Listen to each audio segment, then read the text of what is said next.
Agriculture Committee.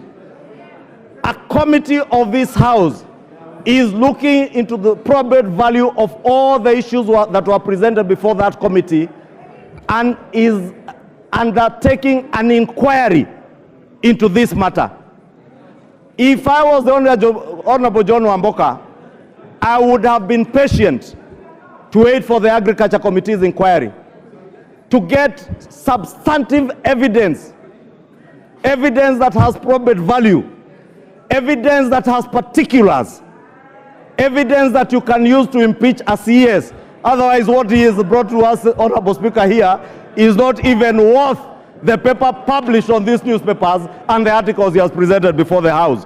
Just like this article speaking about a member of parliament extorting from cabinet secretaries is not worth our time.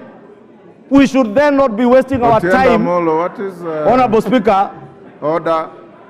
Senior Counsel Molo, what is the problem? Mr. Speaker, I stand under Standing Order 87, 4 and 91. Under 87.4, Mr. Speaker, no member can impute improper motives on any other member or members generally without a substantive motion within at least 3 days notice. Order. Member for Kisumu West. And in addition, that is grossly out of order. Mr. Speaker, there is no substantive motion. It's not a rally. Thank you, Mr. Speaker. Mr. Speaker, under Standing Order 87.4, you cannot impute improper motive either on a member or on the House without a substantive motion with at least 4 days notice. And under Standing Order 91, a member who then makes such a statement of fact must substantiate.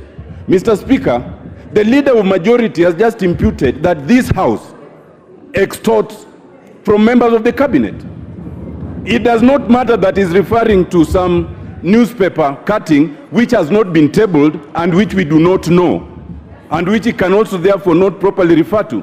Mr. Speaker, I urge that you urge that the majority leader is out of order, to retract those words and that they be extracted from the Hansard.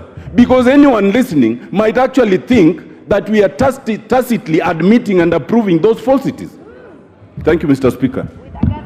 Senior Counsel, I understood it differently. I thought he was speaking about it in the negative, that we cannot pick a gossip column and use it as evidence against anybody.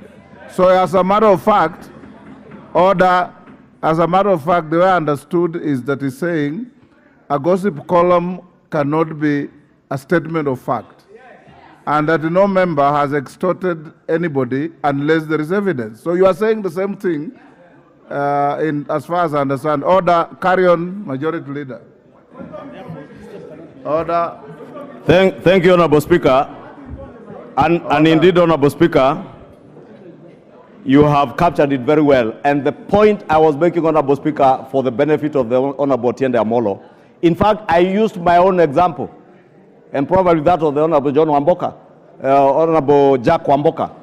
That, Honorable Speaker, the same way the Honorable Jack Wamboka has presented newspaper articles, media reports, is the same way anybody cannot present such gossip columns as this, Honorable Speaker. And therefore, that's what I was arguing, Honorable Speaker, that there lacks particulars, there is no precision on the gross violation of the Constitution. Jack Wamboka has completely failed to show us that, Honorable Speaker.